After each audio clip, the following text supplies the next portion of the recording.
கிறிஸ்துவின் கிறிஸ்தவம், இது வாழ்வின் வழி. Christianity of Christ. This is the way of life. பரிசுத்த ஆண்டவர் இயேசு கிறிஸ்துவின் இனிய நாமத்திலே ஒருங்கிணைந்த சுவிசேஷ புத்தகங்களின் பார்வைக்கு வாழ்த்தி வரவேற்கிறேன். பிரியமானவர்களே, நமது ஆண்டவர் இயேசு கிறிஸ்து தன் ஊழியத்தின் ஆரம்ப காலகட்டத்தில் அநேக அற்புதங்களை, வியாதியிலே வந்தவர்களை எல்லாம் சுகமாக்கினார். அதில் மக்கள் ஆச்சரியப்பட்டார்கள் என்று பார்க்கிறோம். இந்த அற்புதங்கள் என்பது நம்முடைய வாழ்க்கையில் இன்றைக்கும் தேவைப்படுகிற ஒன்று தான். ஏதோ ஒரு விஷயத்தில் நம்ம மனசு கூட ஒரு அற்புதமாக இது நடந்தால் நல்லாயிருக்கும், ஒரு அற்புதம் நடந்தால் நல்லாயிருக்கும், இந்த விஷயத்தில் தேவன் அற்புதம் செஞ்சால் நல்லாயிருக்கும், நம்மளால் முடியாது, மனுஷரால் முடியாது, இது அற்புதமாக தான் நடக்கணும் அப்படின்ற எதிர்பார்ப்பு உண்டு. இதை குறித்து ஆண்டவரின் வாழ்க்கையில் ஊழிய காலத்தில் அவர் என்ன செய்தார், அதை எப்படி செய்தார், அது என்னவாக இருந்தது, இன்றைக்கு உலகத்திலே அற்புதங்களை செய்கிறோம் என்று சொல்லி அற்புத ஊழியங்கள் என்கிற பெயரின் கீழாக நடக்கும் போலி கூத்துகள் என்ன, நாம் இதை குறித்து இன்றைக்கு எப்படிப்பட்ட வேத அறிவுள்ளவர்களாக, தெளிவுள்ளவர்களாக இருக்க வேண்டும் பார்க்கலாம். மத்தேயு 8ஆம் அதிகாரம் 16ஆம் வசனம். அஸ்தமனம் ஆனபோது பிசாசு பிடித்திருந்த அநேகரை அவரிடத்தில் கொண்டு வந்தார்கள். அவர் அந்த ஆவிகளை தமது வார்த்தையினாலே துரத்தி பிணியாளிகள் எல்லாரையும் சொஸ்தமாக்கினார். பிணியாளிகள் எல்லாரையும் சொஸ்தமாக்கினார் அல்லது சுகமாக்கினார். மார்க்கு 1:45. அவனோ புறப்பட்டு போய் இந்த சங்கதி எங்கும் விளங்கும்படியாக பிரசித்தம் பண்ண தொடங்கினான். அதனால் அவர் வெளியரங்கமாய் பட்டணத்தில் பிரவேசிக்க கூடாமல் வெளியே வனாந்திரமான இடங்களில் தங்கியிருந்தார். எத்திசையிலும் இருந்து ஜனங்கள் அவரிடத்திற்கு வந்தார்கள். வனாந்திரத்துக்கு போனார். ஏன்னா அங்கே ஒரு பெரிய விஸ்தாரமான இடம் தேவைப்பட்டிருக்கலாம். ஏன் இன்னொரு காரணம் ரொம்ப தெளிவாக அங்கே இருக்கிறது. திரளான ஜனங்கள் அவரை நோக்கி வந்தார்களாம். ஊர் நடுவில் அது ரொம்ப நெருக்கடி ஆகிடும், மற்ற போக்குவரத்துக்கு கஷ்டமாயிடும், அசௌகரியத்தை அது உண்டாக்கும், அது அரசாங்கத்தோட பார்வையை, விரோதியோட பார்வையை ஈர்க்கும், அதில் தடைய அல்லது பிரச்சனைகளும் வரலாம். அவர் வனாந்திரமான இடத்துக்கு போனார். அதனால் திரளான ஜனங்கள் அங்கு ரொம்ப சுலபமாக போய் சேர்ந்துருக்காங்க. எல்லாரையுமே அவர் சுகமாக்கினார். சில நேரங்களில் வேதத்தின் அற்புதத்தை ஒரு கேள்வியோட அல்லது சந்தேகத்தோட மக்கள் கேட்பாங்க. இந்த வேதத்தை நம்பாதவர்களும் கேட்பாங்க, நம்புகிறவங்களும் எனக்கு ஒரு மாதிரி டவுட்டாக தான் இருக்குன்ற மாதிரி சொல்லுவாங்க. இப்போ என்னென்னா, யோனா அந்த மிகப்பெரிய மீனின் வயிற்றுக்குள்ளே 3 நாள் இருந்தார். அங்கேயே இருந்து ஜெபம்லாம் பண்ணார். அதுக்கப்புறமா அது அவர் உயிரோடு கூட கரையில் ஒதுங்கும்படி விட்டது. இது எப்படிப்பா நடக்கும்? ஜீரணம் ஆகிட மாட்டாங்களா ஒரு மனுஷன் வயிற்றுள்ள போனால்? இதை ஏற்றுக்கொள்வதா, புனையப்பட்ட ஒரு கதையா? இப்படி கேள்விகள் 2000 ஆண்டு காலமாக, ஏன் அதுக்கு முன்னால் இருந்து கூட மனுஷன் கேட்டுன்னு தான் இருப்பான். சரி, புதிய ஏற்பாட்டுக்குள்ளே வந்தோம்னா 5 அப்பம் 2 மீன் துண்டுகள், அதை ஆண்கள் 5000, பெண்கள் குழந்தைகள்னா 12,000 15,000 பேர் இருப்பாங்களே, அவ்வளோ பேருக்கு எப்படி அதை அற்புதமாக கொடுக்க முடியும்? அது எப்படி வளர்ந்துருக்கும்? நம்ம அந்த கிராஃபிக்ஸில் பார்க்குற மாதிரி பார்த்தா கூட அது எப்படி அது வளர்ந்துருக்கும்? ஒரு கேள்வி தான் கேட்பாங்க. அற்புதங்களின் மேலே ஆவலாயும் மனுஷன் இருக்கிறான். அற்புதம் நடக்கிறது என்று சொன்னால், நடந்தது என்று சொன்னால், அதை பற்றிய கேள்விகளும் நமக்கு நியாயமாக வரதான் செய்யும். இன்றைக்கு தாங்கள் அற்புதம் செய்வதாக சொல்லிக்கொண்டு போலிகள் மொத்தமாக அதிகமாக அவங்க தான் இருக்கிறாங்கன்னே சொல்லணும். ஆக ஆண்டவர் இயேசு கிறிஸ்து செய்ததை நாம் கவனித்து பார்த்து அதை விசுவாசிப்பதற்கு முதல்ல நம்மளை ஒப்பு கொடுக்கணும். மார்க்கு 10ஆம் அதிகாரம் 27ஆம் வசனம். இயேசு அவர்களை பார்த்து, மனுஷரால் இது கூடாதுதான், தேவனால் இது கூடாததல்ல, தேவனாலே எல்லாம் கூடும் என்றார். தேவனால் எல்லாம் கூடும். இந்த விசுவாசம் யாருக்கு இருக்கோ அவங்க இந்த வேதத்தின் பழைய ஏற்பாடோ புதிய ஏற்பாடோ எந்த அற்புதத்தையும் ஏற்றுக்கொள்வார்கள், விசுவாசிப்பார்கள். தேவன் மேலே அவர்கள் தங்களுக்கான விசுவாசத்தை, நம்பிக்கையை வைப்பாங்க. 1. 2வது, இந்த வேத வாக்கியங்கள் இருக்கு இல்லையா, அது தேவனால் ஏவப்பட்டு ஆவியானவரால் எழுதப்பட்ட, கொடுக்கப்பட்ட ஒரு வார்த்தை. இது கடவுளோட வார்த்தை. இது சொன்னதை நான் சத்தியம் என்று ஏற்றுக்கொள்கிறேன். தேவனால் கூடும், இது வேதம், இது சத்தியத்தை சொல்லுகிறது. அதனால் அதில் நான் சந்தேகப்பட மாட்டேன், அதை நான் விசுவாசிக்கிறேன். அடுத்தது, இந்த அற்புதங்கள் எல்லாம் குறிப்பாக புதிய ஏற்பாட்டில் சுவிசேஷ புத்தகங்களில் பார்க்கும்போது ஒன்றுக்கும் மேற்பட்ட நபர்களால் சாட்சியாக நடந்ததாகத்தான் நீங்கள் 100% நீங்கள் எல்லாத்தையுமே பார்க்கலாம். கூட அப்போஸ்தலர்கள் குறைஞ்சபட்சம் எப்பவுமே இருப்பாங்க, 3 பேராவது இருப்பாங்க. அதற்கு அந்த அற்புதத்தை பெற்ற மனிதன் அவர்களோடு கூட மக்கள் இருப்பாங்க, குடும்பமாக இருக்கும். அப்போ சாட்சிகளால் பார்க்கப்பட்டதும் அவர்கள் அதை பற்றி பேசியதும் அது பதிவு செய்யப்பட்டதுமாக இருக்கிறது. அதனாலே தேவன் அற்புதம் செய்கிறவர், அவருக்கு பேரே அதிசயமானவர். அவர் அதிசயங்களை செய்யக்கூடியவர். மனுஷரால் கூடாதது தேவனாலும் கூடாது அப்படின்னா எப்படி? அது மனுஷரால் கூடாதது தேவனால் ஆகும் என்பது தானே சரியா இருக்க முடியும். யோவான் 9ஆம் அதிகாரம் அதன் தொடக்கத்தில் பார்த்தீங்கன்னா, பிறவி குருடன் அந்த குருட்டு தன்மையை பற்றி, அந்த குருடனாக இருந்ததை பற்றிய ஒரு சர்ச்சை கேள்வி வருது. கேட்குறாங்க, இது இவன் செய்த பாவமா அல்லது இவனுடைய பெற்றார் செய்த பாவமா? இது ரெண்டுத்துக்குமான பதிலை 3வது கோணத்தில் ஆண்டவர் சொன்னார், தேவனுடைய மகிமை விளங்குவதற்காக அப்படின்ட்டார். சரி, அவன் பார்வை பெற்றுக்கொண்டான். பிறகு அதிலிருந்து அதை பற்றிய விமர்சனங்கள், பிரச்சனை, மோதல்கள் எல்லாம் வந்தது. 16ஆம் வசனம் யோவான் 9. அப்பொழுது பரிசேயரில் சிலர், அந்த மனுஷன் ஓய்வு நாளை கைக்கொள்ளாததினால் அவன் தேவனிடத்திலிருந்து வந்தவன் அல்ல என்றார்கள். வேறு சிலர், பாவியா இருக்கிற மனுஷன் இப்படிப்பட்ட அற்புதங்களை எப்படி செய்வான் என்றார்கள். இவ்விதமாய் அவர்களுக்குள்ளே பிரிவினை உண்டாயிற்று. இப்போ பரிசேயர் என்ன சொல்றாங்கன்னா, இந்த அற்புதத்தை மறுக்கலை. அதில் ஒரு சாரார் மறுக்கிறாங்க. அது எப்படி அப்படின்னு கேள்வி கேட்குறாங்க. தேவனை கனம் பண்ணாத ஒரு ஆள் எப்படி செய்ய முடியும்னு.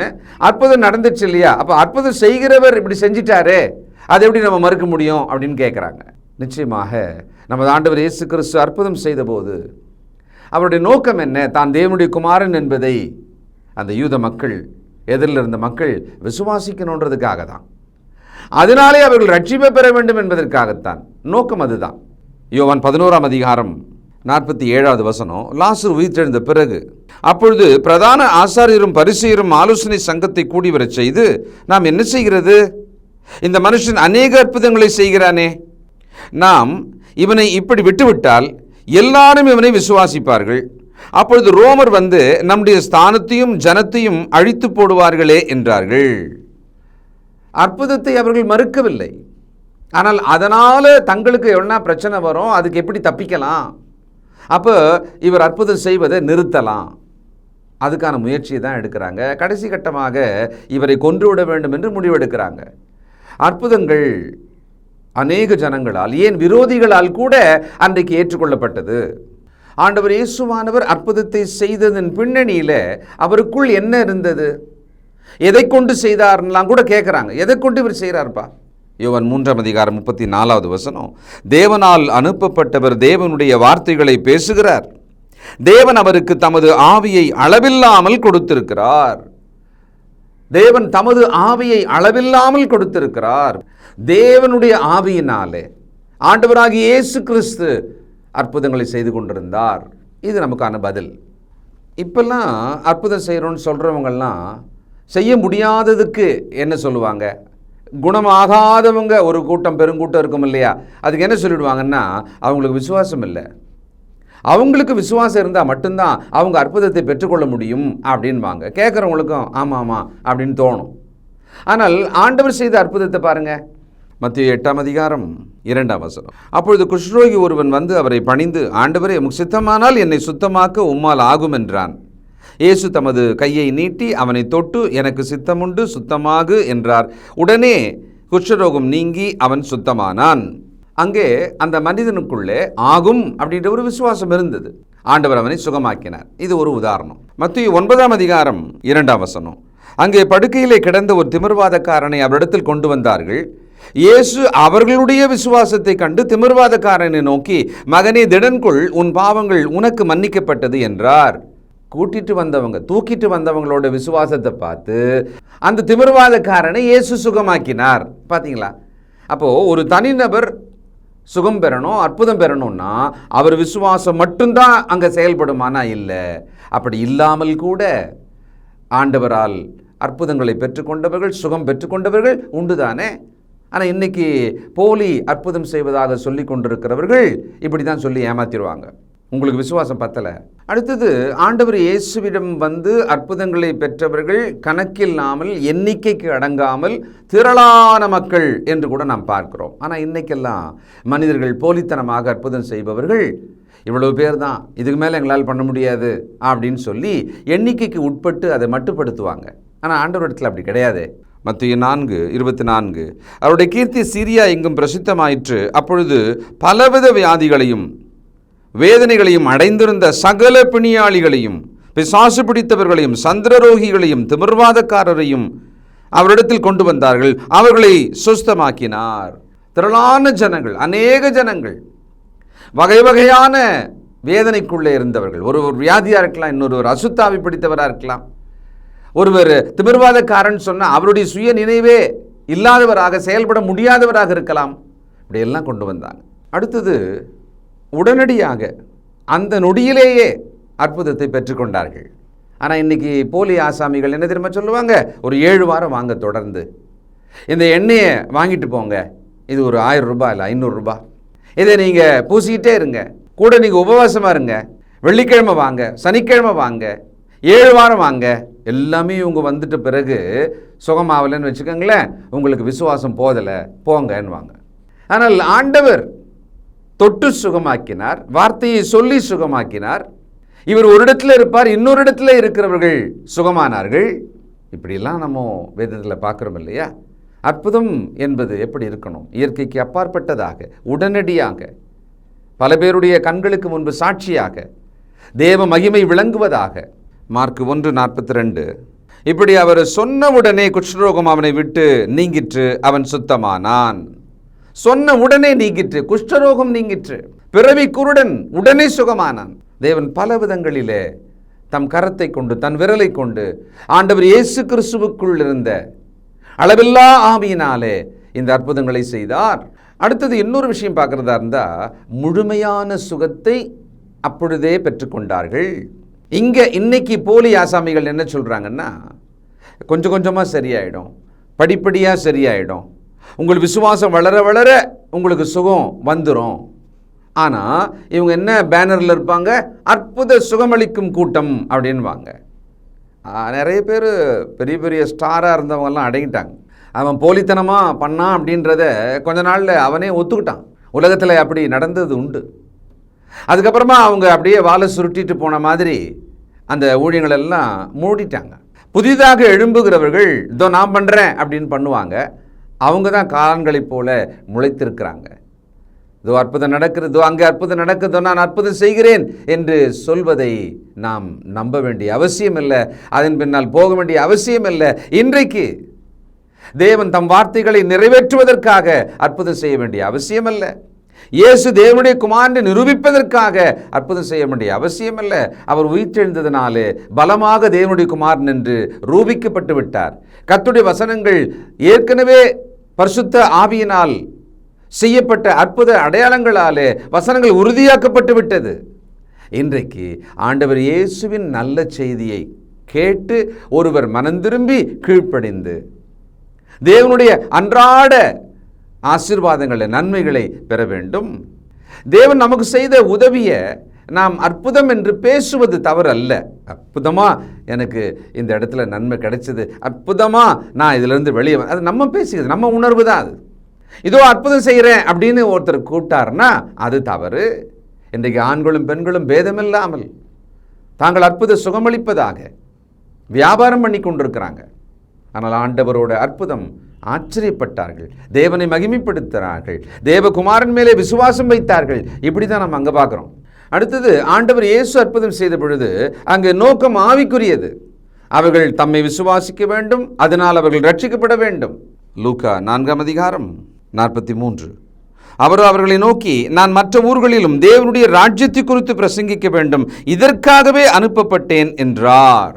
அற்புதங்களை செய்வது, சொல்லும் தேவ வசனத்தை ஜனங்கள் விசுவாசிப்பதற்காக, ஆனால் இன்னைக்கு அற்புதம் செய்வதை மட்டுமே ஒரு காரணமாக வைத்துக்கொண்டு அவங்க சொல்கிறாங்க அதுக்கு பேர் அற்புதம்னு, மக்கள் போகிறாங்க தங்களுக்கு அற்புதம் நடக்கும்னு.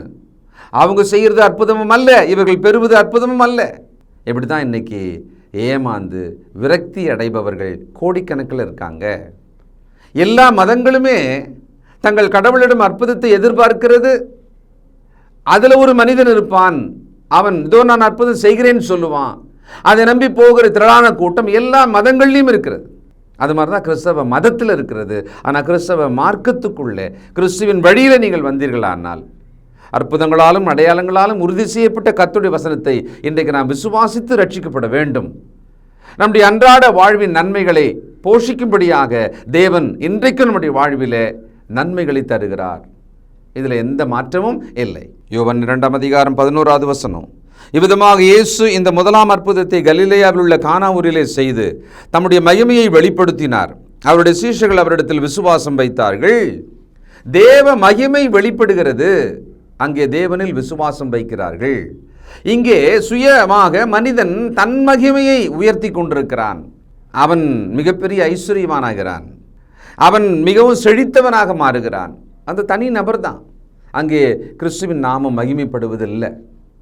ஏன்னா இவங்க செய்கிறது போலி, இவங்க செய்கிறது வியாபாரம். என்னென்னமோ விற்கிறாங்க, துணியை விற்கிறாங்க, எண்ணெயை விற்கிறாங்க, தண்ணியை விற்கிறாங்க, அற்புதம் என்று சொல்லி. ஏன்னா அதை தேடுவோர் அதிகமாக வலி வேதனையோடு இருக்காங்களா இல்லையா? அதனால் இந்த வியாபாரத்தை செய்து கொண்டே இருக்கிறாங்க. நாம் இதில் ஏமாந்து போகக்கூடாது, இமைப்பொழுது கூட அப்படி நினைக்க கூடாது. யோவான் 14:11 நான் பிதாவிலும் பிதா என்னிலும் இருக்கிறதை நம்புங்கள், அப்படி இல்லாவிட்டாலும் என் கிரியைகளின் நிமித்தமாவது என்னை நம்புங்கள். ஏன் ஆண்டவர் இயேசு அற்புதமான ஆச்சரியமான கிரியைகளை செய்தார்? இவரை தேவனுடைய குமாரன் என்றும் இவர் வழியாக பரலோகத்தில் இருக்கிற பிதாவை விசுவாசிக்க வேண்டுமென்றும் இதை செய்ததாக தெளிவாக சொல்கிறார். போலியான அற்புதம் செய்வதாக சொல்லுபவர்கள் என்ன சொல்கிறாங்கன்னா, இன்றைக்கி கூட நாங்கள் வசனத்தை போய் சொல்ல போகிறோம், அதை ஜனங்கள் விசுவாசிக்கணுமா இல்லையா, அதுக்காக தான் அற்புத வரம் பெற்றவர்கள் நாங்கள் அற்புதம் செய்கிறோம் அப்படின்றாங்க. விசுவாசிப்பதற்காக, இயேசுவை விசுவாசிப்பதற்காக நாங்கள் செய்கிறோன்றாங்க. வசனம் என்ன சொல்லுது? யோவான் 20:30-31 இந்த புஸ்தகத்தில் எழுதியிராத வேறு அநேக அற்புதங்களையும் இயேசு தமது சீஷருக்கு முன்பாக செய்தார். இயேசு தேவனுடைய குமாரனாகிய கிறிஸ்து என்று நீங்கள் விசுவாசிக்கும்படியாகவும் விசுவாசித்து அவருடைய நாமத்தினாலே நித்திய ஜீவனை அடையும்படியாகவும் இவைகள் எழுதப்பட்டிருக்கிறது. எவ்வளவு தெளிவா இருக்குல்ல? எழுதப்பட்ட அற்புத அடையாளங்களை ஒருவர் வாசித்து அதன் வழியாக தேவகுமாரனை இரட்சகர் என்று விசுவாசித்து அவர் ரட்சிப்பை பெற வேண்டும், இதற்காக எழுதப்பட்டிருக்கிறது என்றார். அப்படியானால் இன்றைக்கு போலி ஆசாமிகள் பின்னாலே போய் ஒரு அற்புதம் நடந்துருமா அப்படின்னு அப்படி போக வேண்டிய அவசியமே இல்லை. அப்படி ஏமாற்றுபவர்களை நாம் அங்கீகரிக்கவும் கூடாது. அதனால் விசுவாசம் உள்ள நல்ல கிறிஸ்தவராக தேவனில் விசுவாசம் வைத்து இன்றைக்கி நம்முடைய வாழ்க்கையில் நம்முடைய தேவைகளை அறிந்து நமக்கான நன்மைகளை தேவன் செய்வார், நம்முடைய விருப்பங்களை நிறைவேற்றுவார், சுகவீனத்திலே நமக்கு சுகம் கொடுப்பார். ஜெபத்தினாலே, கர்த்தருடைய வார்த்தையில் இருக்கிற வாக்கின் மேல் வைக்கிற விசுவாசத்தினாலே இன்றைக்கு நாம் சுகம் பெறுகிறோம்.